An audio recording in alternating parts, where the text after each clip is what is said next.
Good morning. Good morning. Good morning, everybody. Good morning, everybody. Yeah, got our coffee.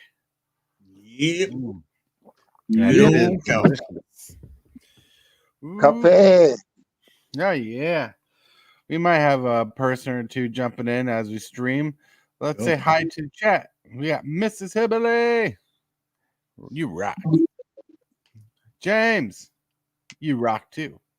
I sent him a text saying he rocks, and he's like, "Oops, yeah, we got all the technical difficulties fixed." That was on my end. Don't worry, it was fixable. I mean, today's just been a day for Hillbilly. I mean, when he first started streaming today, very low, no sound on his game. Then we got Stay Sorb.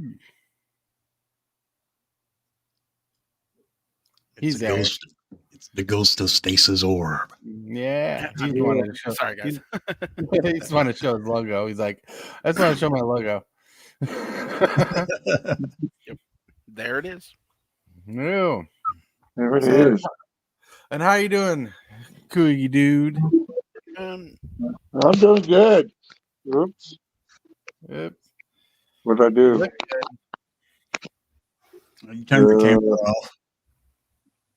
There you go. Wow, doing good, man. Difficulties there. It's all good. Yep. Figuring it out. A nice sunny day here in Northern California. Sunny days. All the leaves are brown and the skies are gray. Ooh. Yep. Yeah. Walked into a church and I started to pray. That's California right. dreaming. California dreaming. That's right.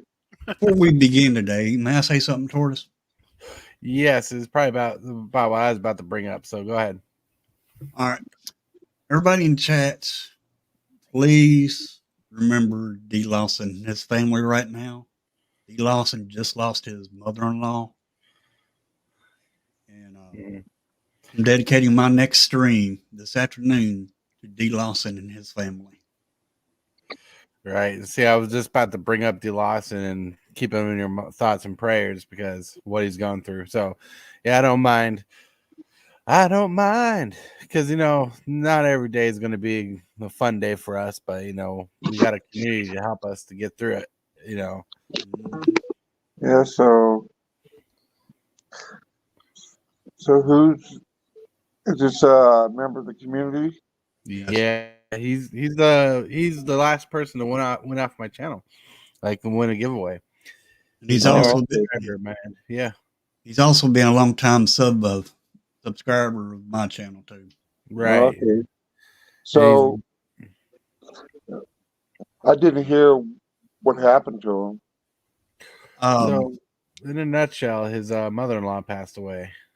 Oh, okay. Well, yeah. Okay. We'll keep him in our prayers so we can get through this. Mm-hmm. Oh yeah. Oh yeah.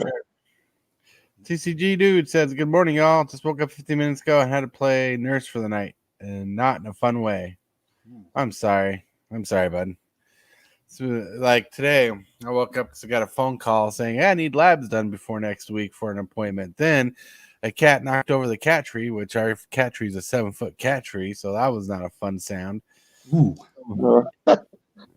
Strong cat. Yeah. Strong cat. I bet that cat lost a life. Yeah. Or you say they got 9 lives. I bet it's down to 8 now, probably. Probably 7.5. Probably. How fast that thing scattered across the house. Yeah. He climbed the cat tree really hard because our cats are thick boys. Our boys. And Lawson, hello. If you missed it, we just contributed the stream to you. But yeah, the cat ran up the cat tree, and it was like get away from the wall enough because every time they run up, it kind of bumps. Well, this time the whole cat tree just fell, and all of a sudden we hear a skid all across the house. Oh wow! Yeah, yeah, they do that, and then they scare themselves to death. Yeah. Mhm. So he probably 7.5. You know, more than I got. I got one as far as I know. Mhm. Mhm. Yeah, man, I Space just saw Lord looking chat. so handsome. What up, James? D Lawson, if you need somebody to talk to, you're in my Discord. Feel free to message me anytime, day or night. Don't matter. Mhm. There for you, brother. Yeah, even though it's not a fun time for you, so you're gonna try to be a community and keep out for each other if you need help. Oh, absolutely, absolutely. A loss is it's rough. It's a rough one. Yeah. I still have one from my my sister passed away last year due to COVID, and I'm still Oh trying to wow. cope with that. So Ooh, Yeah, that's I rough. it's know. hard. I'm I know. I sorry to lost hear my mother that. 2 years ago, so I understand. Mhm. Lost my see, out of last year, in the early part of this year, I've lost my stepmother, my mother, and my youngest uncle. Wow. Is Oh, that that's from COVID? Now, my stepmom, she had a lot of medical issues. Uh, My mom, she had COVID, the flu, and pneumonia. oh my God. And my that's a uncle, he triple threat. had cancer, fourth stage cancer. Well, All right. Oof. That's yeah, rough. cancer's bad. I just got through Now my taking wife's over care here of. crying. I had prostate cancer, so I just had that taken care of last year. So I know Ooh. that cancer is pretty bad. Mhm. I had to go through 6 weeks of radiation. That wasn't fun. It wasn't fun, having when we were talking a lot back then, and you were explaining it. You like the procedure or the going through what you did was never like a fun experience. And by the time he's done, mom would have to drive, and mom doesn't like driving very much. Yeah, It really took a no, lot out of you. yeah, you're right. Mhm. Well, a couple of years ago, I had hernia surgery. I had 3 hernias, and that put me in the hospital for about 9 days. And then I had to go through hemo because I have kidney failure. So I had to go through hemodialysis that that I don't like. It's when you go to the clinic 3 days a week, and that's why I'm at home and I do it 7 days a week. But it's less hard on the body. Right. Yeah. You can So, imagine. so I sympathize with everybody who has issues. You know, hopefully you don't have any, and you're healthy. But it's all those years that Superfast made me rock and roll. But yeah, made Yeah, you rock. Well, made you headbang. That's why your hair that's is gone. right. That made you headbang so hard, your hair just like fell out. Yeah, he made me bang my Okay. head so many times I forgot who I was. Okay, this. Yeah, so Brian Giles has been in the hospital for a bowel blockage, and he's doing better and should be released today. That's what he was telling me. That's good. Yeah, Yeah, yeah, yeah. yeah. But I know. So the topic of today is going to be kind of hard for everybody to be in because a couple of you are new to the community, and so we're gonna play it lightly. And I don't think it was going to be a heavy topic, anyways, because like everybody in the community is pretty solid. But the Mhm. topic of today was how can we improvise? How can we improve as an MTG community? But like, so we're gonna kind of switch it up to be like, what is something what are things that we want in the community and build up. And with that, since we're sticking to a format, we're going to go to define the topic.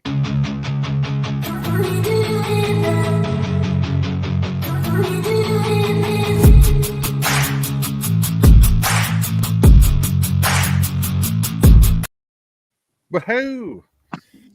Define the topic. Define the topic. Like this is the segment where we all kind of find a middle ground where we want to meet in the topic and start from there. So us and the chat are on the same page. Yes, I think that's a good thing because, like, you know, it's easy for me to come up with topics any day of week, willy nilly. You know, I could say, let's talk about why Camaros are so fast. You know, but then some people don't know much about Camaros, where someone knows more about Camaros, and it's a good idea to be like, well, let's define what a Camaro is to us, and let's talk about speed limits and compare it to other cars. You know, here, I know, weird analogy, but here, you know, how can we improve the MTG community, especially when we got more fresh blood on the hands, like Cookie Dude, who's recently started joining the stream, same with Stasis Orb, who's wants to join the community as a YouTube channel and grow on his own, you know. So now is a good time, I think, that we can be like, all right, what are things we can expect? What are things we could what are things we could find interesting, or things we'd hope to achieve, or things we'd like to see? Richie, yo, you know, so it makes sense. I mean, Hillbilly's been in the community for a while with me, you know, so I'm pretty sure there's a lot going on, and I know there's a lot we could talk about, like, you know, people monetizing channels and stuff like that, you know, but like we can make this friendlier for the newer people who like to see the community grow and see what they like, because I know for a fact that Cookie Dude's not looking to start a YouTube channel anytime soon. He once thought about it. Yeah, I once thought about it. Coach, he's doing all right. He was in the hospital for something. Or not Coach, Richie. He's once was in the hospital for something, and he's doing better and should be released today. Yeah. So, I mean, so this would be a good time for you guys to kind of think of. I mean, Hillbilly can, you know, bring up a conversation or bring up a thought he's had or some whatnot, but like this is a good time to ask questions, and like for Andrew mainly, like if he wants to ask questions of how you get in, what programs we use, kind of stuff, that's fine. But like I think we should define the conversation as what's a good starting point to improve as part of the community, you know, because you know, first things first, we need to get our foot in the water before we start swimming, you know, and I think that's a good idea. And I think that was pretty easy to get by. So I think with that, we can go to discuss the topic.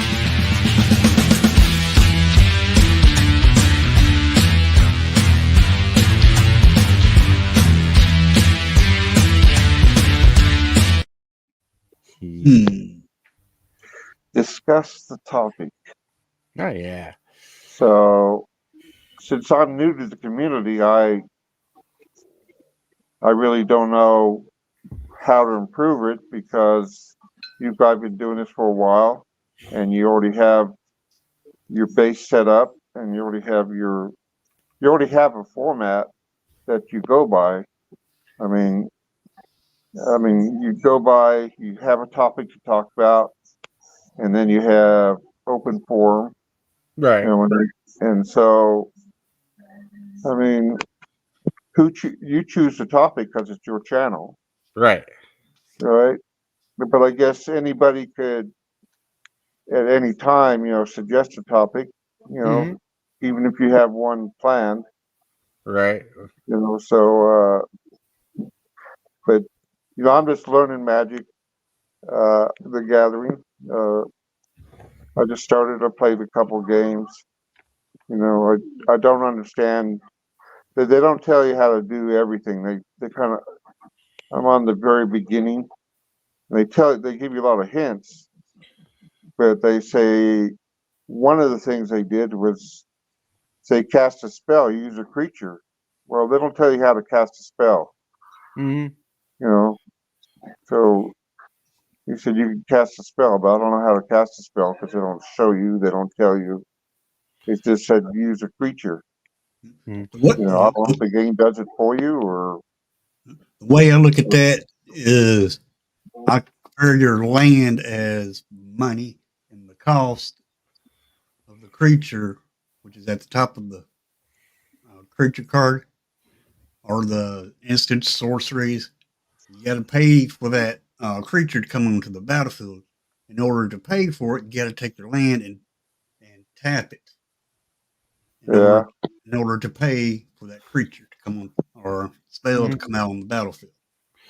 Right. Does that make sense, Tortoise? Yeah, like the other way I would, it makes sense. Then the other way I'd turn it around is, or turn the topic on that one is, on the top right corner of the card, there's a converted mana cost, and that coincides with the lands, the money that Hillbilly was talking about.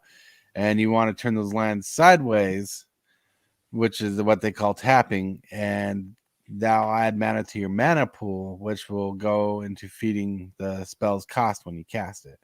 Then in the middle of the card, it tells you what kind of card is it, from a creature, sorcery, instant, enchantment, and artifact, which you'll learn more about as you go in. Because right now I think you're just on sorceries and creatures. You know. Yeah. So yeah, it doesn't tell you how to tap a card. It doesn't, you know. So I just got to play more to get it. You know, the more I play, the more I understand. Mm-hmm. You know, so yeah, it is fun. I just got lots and lots to learn. Mm-hmm. You know, and I watch Hillbillies and I watch his channel and how he plays, and I can see lots of things. I just don't know what cards to pick, and if I can, and then when I go to the deck, all the cards are backwards, so I can't see anything. I don't know what that means. Right. That's your opponent's hand. Yeah. So your opponent, you can't see your opponent's cards for sure. Okay. That's their secret until they play it. Right. Like they can't see your cards until you play them, unless there's a spell that lets them. That makes sense. Yeah, that makes a lot of sense. Okay. Zombie. Hello. But what? I do have a budget-free deck. It's only commons and uncommons, and it doesn't have any rares or mythics in it. It's a discard deck with the win con is a corrupt. And when you take it, you hit your opponent with it, and you gain life. They lose life with that card. Right. Okay. All right. There was there was a Magic deck a while back, using Nirok Commando, back in Standard, quite a ways ago. It was called Rareless and Careless, and I loved that deck. It was so funny because you would so Nirok Commando is a 2/1 for 3 with Shroud, that when it deals damage to a player, you draw a card. Mm-hmm. And you just ran a bunch of burn spells and counter spells, and you would just let that 2/1 just ping them down until they're within burn range or whatever. But it was a really funny deck, and it surprisingly was really good. It did good at a GP, and it ran that's what's called Rareless and Careless, because it literally had no rares, no mythics. It was just all commons and uncommons. It's an awesome deck, though. Budget deck. Budget. Love budget. Well, the way people have been complaining about the prices dropping, isn't every deck a budget deck now? Pretty much. Oh man, I actually thought about that joke last night. Oh man, Hillbilly, what's this? Nice, Hillbilly. You won't be able to do it on Arena, but I'll show you my discard deck list. It's fun, but people hate it. Laughing out loud. Megrim is the main killer. but it does have life drain just in case. Yeah, it's a good list. I mean, I played against it, won against it. I got a discard deck on Arena. Mm. It's pretty good. It's got shoulder in it though. Discarding is nasty, people. That's almost second-rate land destruction. Mm-hmm. So I'm gonna say this right now, guys. I looked up the price of a Magic card yesterday, Mm. and I was shocked to see it at the price it is. But that Virtue, the black one, that like gives a creature -3/-3, and you gain 2 life. I'm shocked that card's going for like $10 for how much play that card is getting. Like that card is ridiculous. Like I was like, wait, this is only like $10. It might be something well worth investing in. If anybody wants a card that's probably going to go up, because that card's not just good in standard, it's good all around. Like killing a creature, gaining 2 life, and then having it be a what was that? Oh my gosh, what's that black-white enchantment? No, I keep thinking Patriarch's Bidding, but that's not correct. Debtor's Nail. Debtor's Nail. Yeah, it's a Debtor's Nail, and with an upside like that card's ridiculous. The card is absolutely insane, and it's good. I feel like in every format, regardless, the card's just value. But that's my thoughts on that. Oh no, I know what card you're talking about. It took me a second to remember it. It's from Wilds of the Drain, and yeah, it's pretty spicy. Virtue of Persistence. Yeah. Oh, that's a white one, ain't it? No, it's the black one. It's colorless and a black, gives a creature -3/-3 until end of turn, and you gain 2 life on its adventure side, and then it costs 7 to cast. At the beginning of your upkeep, put target creature card from a graveyard onto the battlefield under your control. Card is ridiculous. Yeah, card's insane. Yeah, cards I've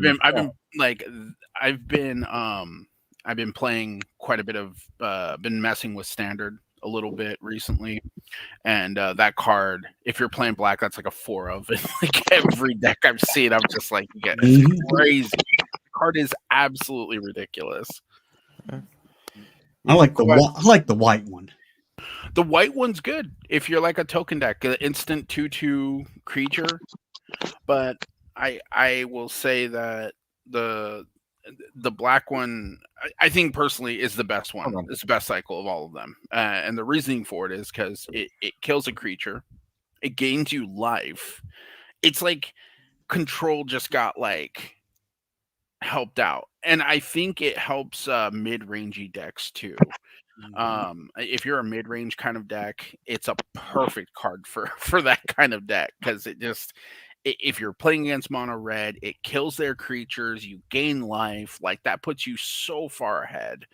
And then if you're playing against like a control deck, you can just be patient and just play it as the 7-drop and start getting creatures back. It's just really crazy. The card is insane. And the fact that I guess it's going for like I mean I was going off of TCG player, Lawson. I saw it like $11. I was just like, that's ridiculous. This card's way too powerful, and it's good in Commander too. Like, when is that card not going to be good in Commander? That should be a staple. If you're playing black, it's a second Debtors now, so I'd run that as a card. Absolutely. Have 2 Debtors now, board wipes. Oh my gosh, board wipe them, and especially in black white, right? Those are the 2 best colors for board wipes. Yeah, kill your board, and I get all your creatures and my creatures back. Right? Ridiculous. Card's absolutely ridiculous. But anyway, so my little take, I guess I can add to the topic, as well as how can we prove as an MTG community. I think improving players.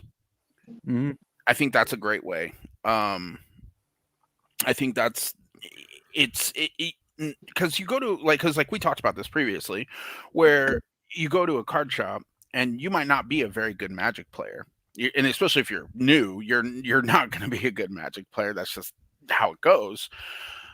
but instead of just not helping those people or making them better Magic players, I think because like that's kind of how it is because everyone's in their own little clique. So why would you push someone off who has potential or maybe wants to improve? Obviously, it has to be on their end too. Right. But I've met plenty of Magic players in my time going to, you know, Jamie's shop. You know, there were lots of people that wanted to be good at Magic, but just didn't like. They were just getting neglected more or less. Right. You know, and they're playing against like Jamie's shop got bought out by this guy named Joseph, and or he was partnered, and then he ended up taking it over. And here's kind of a prime example of that because Joseph ran Game Grid into the dirt. He lost his store, his first one, because this is how he would run it. So during that time, he owned it. he was trying to get people to play World of Warcraft, the card game, and he decided to this one dude came in. He was a new player. He played a lot of Magic, but he didn't know a lot about World of Warcraft. So he gave him a pre-constructed deck and said, "Here, you can have this." So he gave it to him. And then he ended up buying like 2 more of the pre-constructed decks. And Joe's like, I can teach you how to play or whatever. And he's like, cool. So it's similar to Magic, blah, blah, blah, blah, blah, blah. But he played a tournament deck against this pre-con deck. What? And just defeated the guy over and over and over again to the point where the guy was just like, why do I want to play this? Oh, you got to get these cards. These cards are what make this deck good. And like that Joe, I was like Joe, you can't do that, dude. It's not how you build a community, dude. Like that's horrible. You can't just say, "Oh, here's a pre-constructed deck. I'm just gonna smash you with my tournament, my tier 1 deck, like over and over again." It was so. Oh, the guy was so like he wasn't upset, but you could tell he was like, "Why? Like why would I have done that? Like what?" It was really bad. But like, Right. you know, you can't do that to people. And I feel like that happens a lot at like card shops and such. That's awesome. You go, you play, you know, you're playing your deck that you think is the funnest thing ever. And I will admit, I think my favorite Magic players are the ones that like have fun regardless of whether they win or lose. I think that's Right. the way Magic should be played. It should be that way. I understand I'm a competitive player and I like winning because I just have that competitive side of me. And then plus, as well as I jumped into that competitive scene. So things kind of got, Magic kind of got ruined, but not ruined in a way. I guess it's just a different group. You know, it's a different approach that I have. When I go to a new card shop, you know, I tend to beat their most like their player there that's been there, you know, winning the whole time. Because it's really funny because like this just happened probably a couple of years ago. Probably I went into a card shop and I was like, hey, when do you guys do drafts? So like, oh, we do drafts, blah blah blah. I was like, okay, cool, I'll be here for the draft. So I show up and everyone was just like, oh man, hope you don't play against this dude because this guy's the best Magic player here. He beats everybody. He wins all the time or blah, blah, blah, blah, blah, blah. And he was kind of like, he was kind of cocky about it. And then I beat him. and he was quite upset about it because he's like, no, nobody beats me. Like, let's play again. So he wanted to play again. And we played the same limited decks again. And I beat him again. And he's all like, oh. I was just like, yeah, like, why are you here, like, crapping on all these other players because you're not the best player here, and all these other people want you to improve your group and let them know why you're like they're all looking up to you, like they're all saying like you're the best player, so you need to help them become better Magic players. Otherwise, you're just going to sit here and just keep winning. Like it's not fun. It's not fun to sit there and just keep winning all the time. You know, that's why I went into the competitive scene. When I lose, I like to learn from what I lost to and study about why did I lose? What happened? Did I, and as long as it's not obviously game based, like mana screw or mana flooded, the easy ways to lose. But like, did I play something wrong? Did I play something correct? And you can I think that's one thing I do enjoy about Magic in person versus Magic online. Magic in person, I could sit there and conversate with the person. I can tell them, be like, hey, why did you do this? Why did you play this card instead of that card? Or why didn't you attack with this creature? Why, I'm always asking these questions because I want to improve my opponent. I want to improve myself. I want to learn. And I think that's a good way to build the Magic community. I feel like a lot of people, especially new players, they go into a card shop and they just get neglected because people are just ignoring these new players and such. But that's my 2 cents on that. But yeah, that'd be my way. That's good. No, that's fine. So like, well, because if you remember, I accidentally got Game Grid people in Game Grid to play Commander. Cool. So Commander was out, but there wasn't a big scene in our store. And one time, hello, muted face. I wasn't trying to interrupt, let you guys finish and let you say hi, but I had to keep fucking talking. No, I'm getting ready to leave Vegas. Cool. Yes. So we were just Remember what popping in to happens say in Vegas hi. stays in Vegas. We're gonna some more. What do we got? So we got check this shit out. We got fucking gummies. Nice. Cool. Nom nom nom for the plane ride. You're gonna fly high in the Yeah. sky. Huh? You're gonna fly high in the sky. You eat apple pie. Fucking Mile High Club, bro.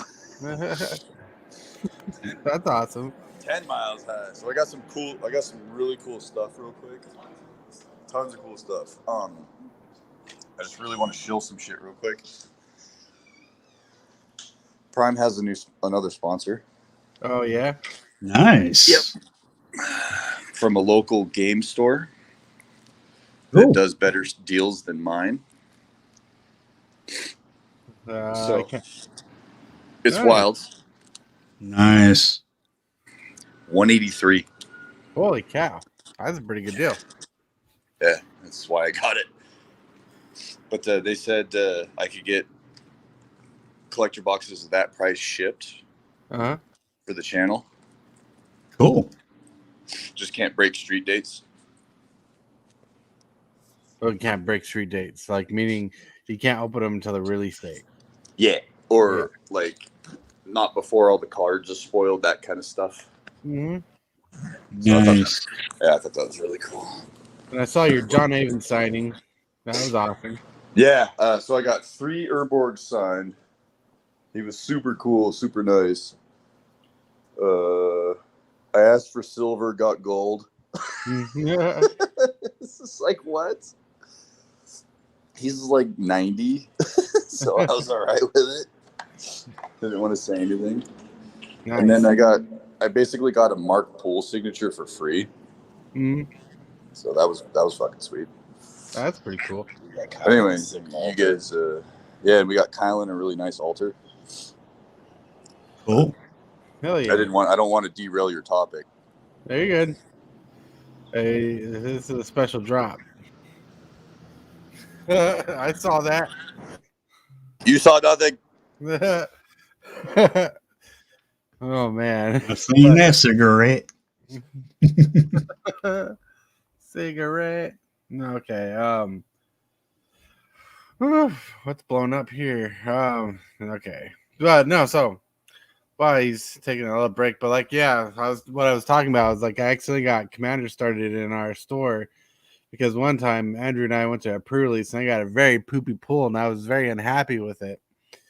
And so so after the first game, I'm like, screw this. I don't want to play this jank deck. So I pulled out a couple Commander decks. I had 3 at the time. And every turn, every game, someone would come over. It's like, let's play. And I'd say, hey, I'll give you the win if you just play a game of Commander with me. And I did that for the whole night.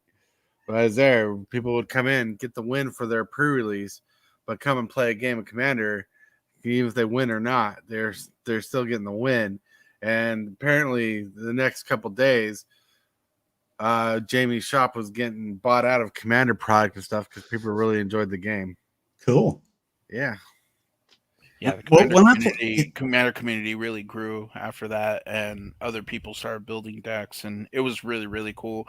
Even Joe got into Commander, which was I didn't expect him to because he's a very competitive person, Right. but he even got into it too. It was quite cool. It was a good change in the store, and then the Commander. So one of the guys that was going to the Commander nights because they started doing Commander nights. He had I'm a huge fan of Group Hug, and he Right. Feldegriff. And it's so funny. It's such a perfect card for Group Hug, and it's just one of those decks that just it lets your opponent do things, or lets your opponents get to do whatever they want to do, and you help them in a way. And I loved playing that deck. It was my favorite deck. That I was like, good, he's here. I'll play Commander. Let me play your Group Hug deck. And what I would like when someone was about to die, I would use Feldegriff to gain them 7 life to put them back in the game or whatever. Like, oh, you're fine. But I was like, everybody gets one. Tell them, Peter. Right. Everybody gets one. But as far as new players, they're coming to Arena. They're friends with me on my stream. I'll play my weakest deck on Arena against them. But anybody else that's been playing on Arena plays against me, I'll pick one of my other decks. Yep. Somebody new, I got to play them with my weakest deck. This is for James. He never sees the beautiful black kitty. Cool. The beautiful black kitty. Yeah, that's Tommy. As far as welcoming new people to Paper Magic, don't go up against them with a real strong deck. No, maybe mid-rangey to low, not no high-powered deck. That makes them not want to play the game at all. So you guys talk about decks, but how do you know what cards to pick to build a deck? I mean, is it just experience or? Yeah. So it's experience.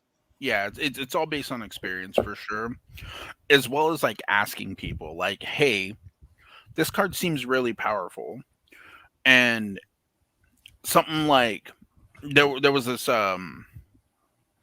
a friend of mine, he thought the card Fog was super powerful. What? This prevents everything, prevents all damage for 1 green. This card's insane. And it's just it's okay if you're against a creature deck. It's good against a creature deck because if they're just going to kill you, but if you're against a control deck that doesn't play any creatures, that card's not going to do anything. It's just going to sit in your hand, and you have to understand that. And that's kind of the learning curve of Magic, because a card is good in certain situations, like the kid who killed me with the Hornet Sting. I was at 1 life, but that card is not good. That card is very it's not good. It's 1 green for 1 damage. It's funny because it's a green burn spell, but there are so many cards that do that so much better. Right. You would think oh, my opponent was at 1 life, so I Hornet Stinged him to win.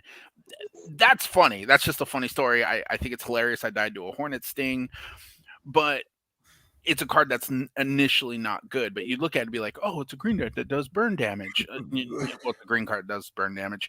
There was a card in Cold Snap called Unyaro Bees, and it was triple green, I think, or it was a colorless and 2 green. It was a 0-1 that you can pay a green to give it +1/+0 until end of turn. It was like an 0-1 flyer or something like that. And then you can sacrifice it to deal 3 damage to any target. It was green burn, basically. And I was like, that card's insane. I'm like, it's okay. It's funny. But at least it dealt 3 damage instead of doing, 1 damage. But still, it was a very unique card. I actually really like that card a lot. I like the flavor of it. Right. Well, it's like that one red spell that costs a Phyrexian red and it does 1 damage. But that card's powerful. That card's so powerful. That card's power level is so like let's take that card for example. That card is very, very strong. And the reasoning why that card is so good is because Storm abuses the crap out of that. They play all the Phyrexian 1 mana spells because they're free spells. And you can add them to the stack, which is another. The stack is probably the most complicated. That's as complex as Magic gets. Is the stack, and knowing what order things happen, because there's a lot of things that like counteract each other. There's an absolutely more complicated side to Magic that people like unless you're a judge. You wouldn't know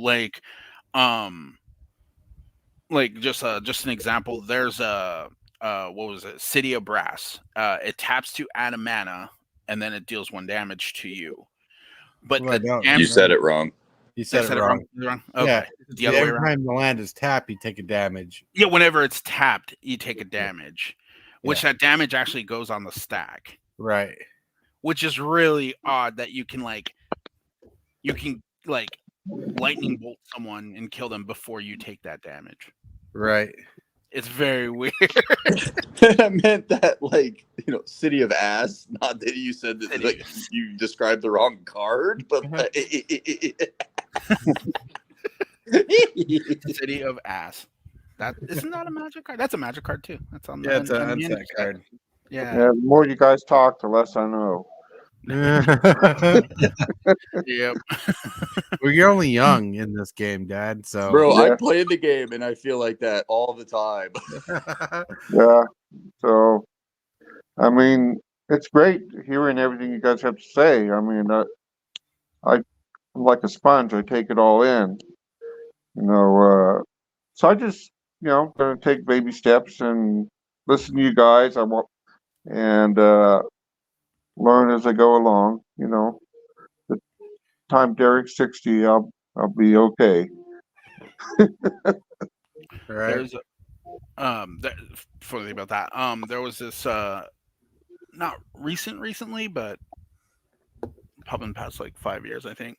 There was a card that gave you protection from a card. It was name. I think it was Ruined Halo. I think is what the card was. Other way, it gave you protection from a card. You name it when it comes into play, it gives you protection from it. And there was a card in that set that made a token that was a Goblin Wizard. And normally you can't name a token with cards that say name a card because it's not an actual card. But there was actually a Magic card in the past called Goblin Wizard. And it gave him protection from all my tokens. It was so weird. And it's the first time I've ever seen that. I was like, wait, how come they didn't do that? Oh, wait, there's actually a card called Goblin Wizard. So not only does it give him protection from my tokens, but also the actual real card. That's really funny. Right. It's one of the same reasons why doubling season is so busted is because it was designed before Planeswalkers were really a thing. Yeah. Oh, yeah, for sure. And then all your Planeswalkers coming in with double counters, double loyalty is just ridiculous. Bye. I gotta go.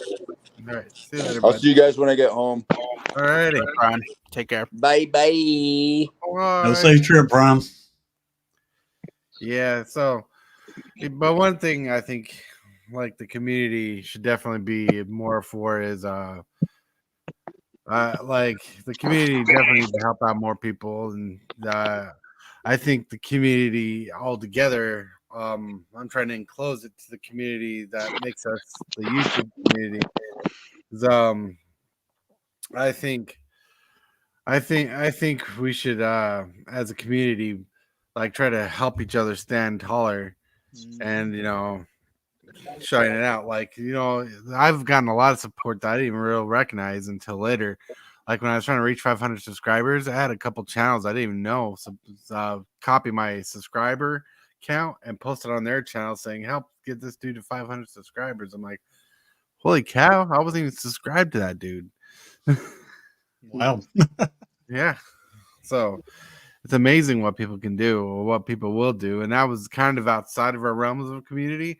But to see the influence that we get and push is pretty interesting because we never know who's watching our channel. We never know who's always watching or keeping tabs on our channel. Right. So it's interesting because like I think we have a positive effect on people. And like the morning show, like I get a lot of comments of people saying I like to be on the show when I can. I like to have I like to go and be able to talk with you guys.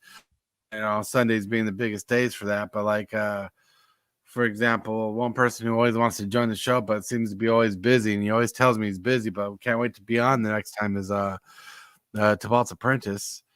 So it's great. It's good, So I think sending and being positive and sending positive messages to people and trying to stay positive and keeping people positive, let them know that they're doing good was a good way to keep up the positivity in the community. Something we can improve on is sharing the positivity more. Give the constructive criticism when we need it, but also mainly like letting people know that they're doing a good job, because sometimes it's hard when you're starting a channel and you don't know how to gauge or react to how people think of your channel. And like because like when I first started my channel, the first comments I started getting in the beginning were just completely negative poopers. So you gotta build up from there, get past that. But when you go out of the way on someone's channel who might be new and give them a positive message that helps reaffirm them and gives them the courage to try something different, or maybe try something new. Let me tell you a little story what happened to me one time. Mm-hmm. We all know about Twitch. Yeah. Well, I went to Twitch one day, and because I used to have Twitch, I got rid of it. But when I did have it, I watched this one content creator. His stream froze.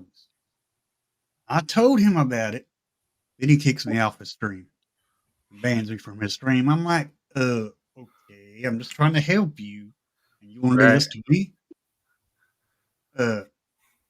What kind of content creator are you? Mm-hmm. Now, if somebody else do that, he'd probably kick them out too. Mm-hmm.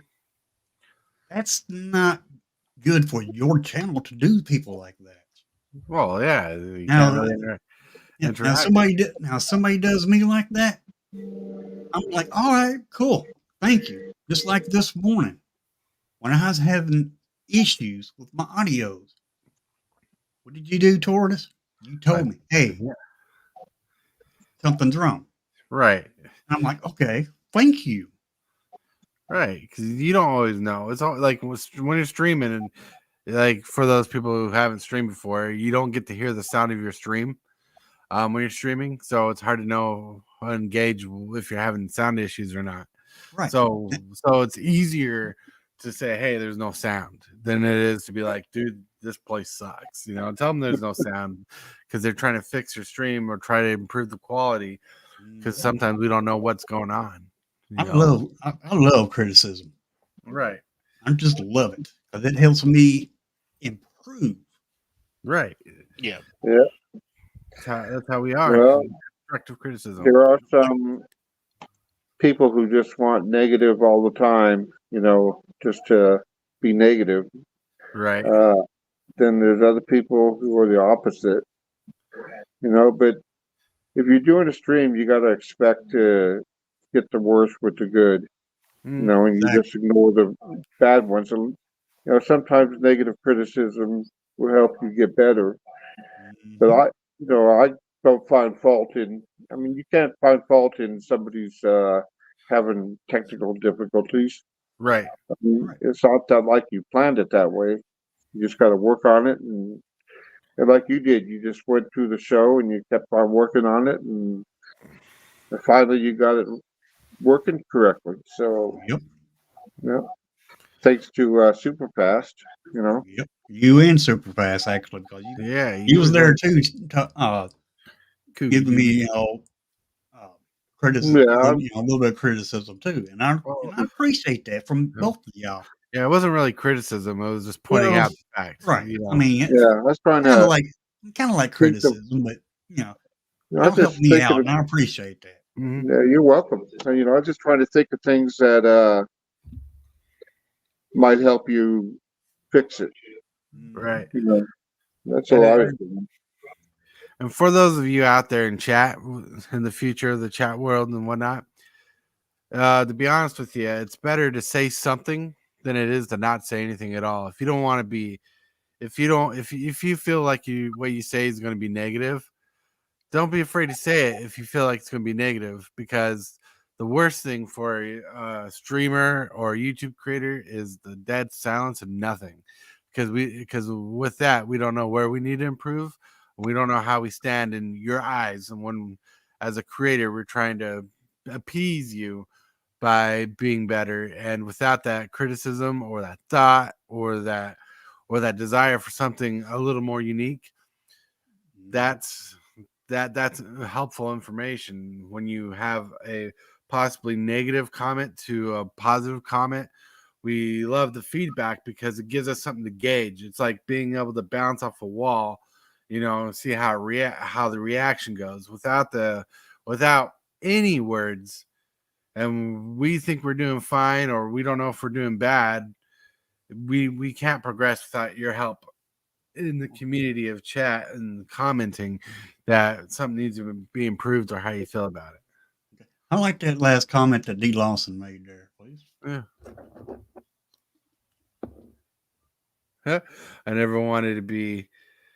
I never criticize people on their streams. I don't want to be booted. Okay. I want to address that. All right.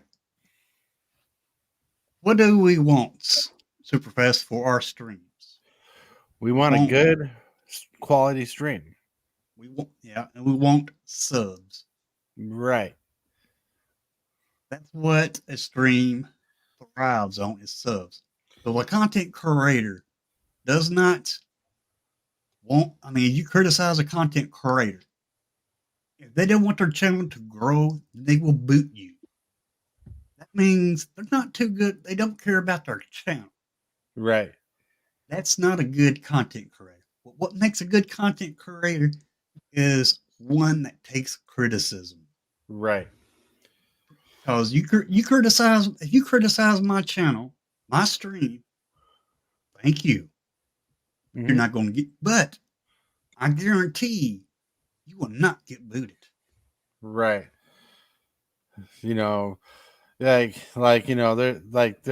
only certain things that will force us to get rid of a person off stream, and that's usually like heavy trolling or spamming. That most of us can take a joke, or most of us can take that more serious comment. We're more happy about the engagement we're getting than we are about the comment most times. Exactly. So that's good. Yeah. Well, I know there's ways that my streams probably could improve, but I don't know where to improve it unless I get criticized. That's why I welcome. That's why I welcome all criticism. Right. Bring it to me. Give it to me. I love it. Yeah. Let me express it in this way too, because for a point of view for the person who doesn't stream, the person who's not on the side of the content creation and streaming. When we're streaming, we have OBS, Streamlabs, or some streaming program in our brain We got the graphics that we have in our brain. We have the links that we have in our brain. We have the content in our brain. Plus we have the game we're playing in our brain. That's like 5 things that we're constantly thinking about on top of trying to engage with chat and being with chat, you know? So we can't focus everything on one specific thing unless one specific thing is shouted out in chat, you know? And that helps us out because even if your comment is simply as saying, hey, I want to see this in the future. Like someone wanted me to do like that little animated talking bot thing. And I couldn't do it. And when I found a free one I could use, but I can't talk about supporting police with it, which was stupid. So I'm like, nah, I'm just not going to do it. And I explained to the person, you know, I appreciate your comment. I looked into it to let them know I listened to them. And it says, you know, and I shared this whole terms and condition thing with them, and there are just a couple ridiculous things in there. And I thought the most ridiculous one is to use this program, they didn't want you to talk about supporting police. You know, I'm like, why would that care? You know, but you know, we do listen. We do listen, and if it's something we get curious about or want to help with or want to try to figure out if we can please you with that, something like that, we do it. We do it. Yeah. Now, I do not. One bad thing about me, I don't like running other people's decks. Some of my viewers wants to submit their decks into my Discord. Wants me to run them.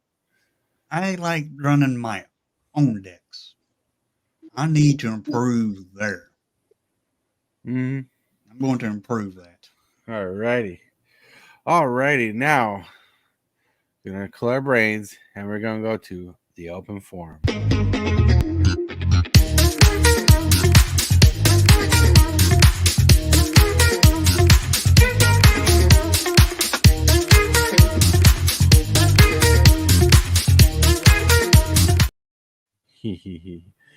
Open forum.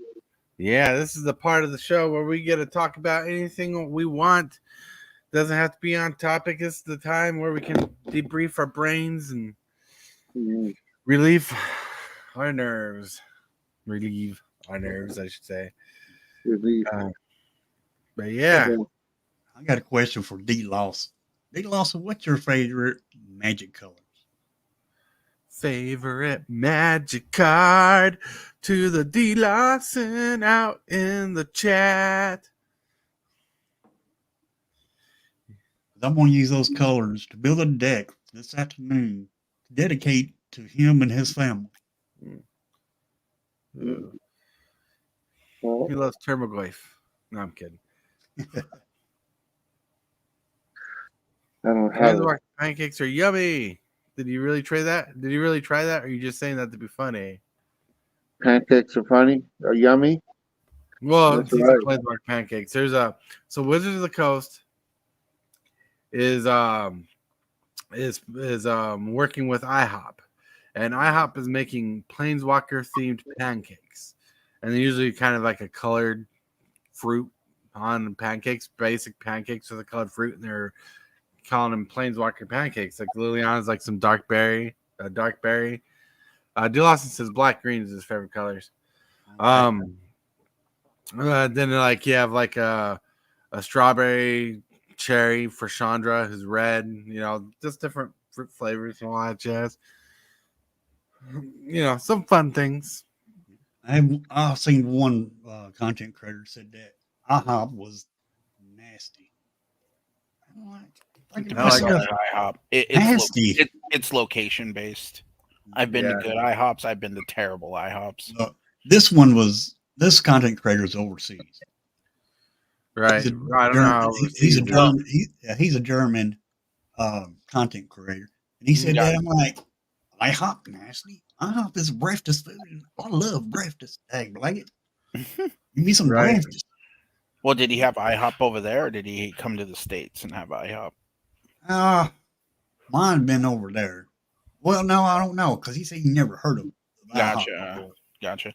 Yeah, some might have been here in the States. Yeah, most people that that visit from overseas to here. A funny story. There was there was another content creator. They talked about how they um they had a special guest fly out. They're a big group. They're very well known. Their guest was like, "Hey, since I'm here visiting, I would like to go to Denny's," and they're like, "You don't want to go to Denny's?" And then he's like, "No, I want to go to Denny's." So they took him to Denny's, and he's all like, "Yeah, I shouldn't have came to Denny's." Really funny. I like Yeah. it. Well, Denny's, they make great pancakes, and I like their chicken fried steak. That's about it. Right. Again, it Yeah. comes down to, because I've been to good Denny's and I've been to bad Denny's. Like it all comes down to your location. Yeah, Like, it depends. Yeah, like but they all should be equal because they're all under one big umbrella. But mhm. But I've been to all kinds of Denny's, and they have all tasted bad to me. yeah, I I'm used to sorry, work your for experience is bad. Maybe Denny's in Kentucky sucks. I've been all over at Denny's. like I've been to several Denny's, especially in the Utah area, and they all been good. Especially the truck stop one. Ooh, the Yeah. one on I-80. That's the ones I've been to.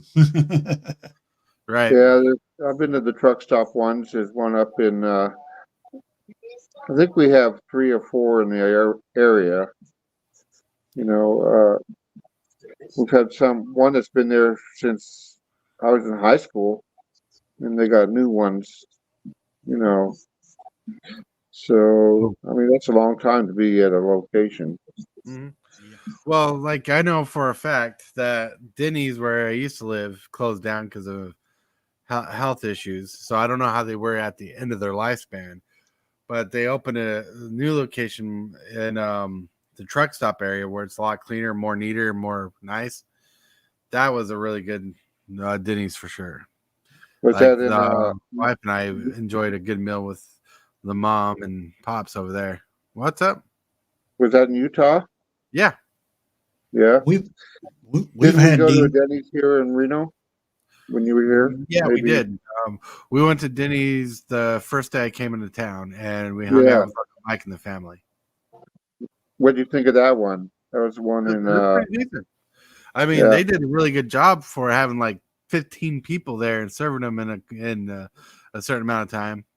Yeah, they did a good job. Yep. Mhm. I remember that. That was Denny on. I don't know. It was the end of Reno, beginning of Sparks. It's kind of right there by the truck. It's across the street from the truck stop. Yeah, well, it was not a bad place though. Yeah. I remember one time I went to this petrol truck stop, Uh-huh. and this waitress, she bugged the crap out of me. Dagblag it. When I'm talking about bugging, it was in a good way. I spent my last bit of money on the food. So I made her cry. I told her I want to talk to the manager. Huh. And then when I talked to the manager, she went and got the manager and everything, and he talked to me when I was paying for the food. And I told her, I said, "This waitress right here bugged the crap out of me." Right. But in the best way possible. She kept my glass full. She kept asking me if everything's all right. And come to find out, they just hired that girl. And I told that manager, I said, this waitress needs a raise because she bugged the crap out of me. And it was very excellent service. That waitress started crying because she thought she was in trouble. So I went to talk to the manager. That's the best kind of tip I could give her. No, like some of the best places I find to eat are like the hole in the wall mom and pop restaurants. Mm-hmm. Like they usually like in Utah, there's a handful of them. They have some pretty big meals, but they have a couple good steakhouses too up in the Ogden area of Utah. Like this Bear place, I can't remember what it's called, but it's like on 12th Street where Fred Meyer's used to be. I don't know if Stacy's ever been there, but I know he knows the location where Fred Meyer's used to be on 12th Street. And it was a really good steakhouse, and we got a whole. Well, we have this home place called J&D's, and they're hit and miss. There's a lot of hits in this place where it comes to good food, but there's some food items are like miss. But like then we went to this Chinese restaurant that was in South Ogden, and that was really delicious too. But nothing beats going to Burger Bar in Roy, Utah. And you can find a video with Diners, Dives, and Dives on YouTube where they go to Roy, Utah's Burger Bar. So delicious. Roy, Utah.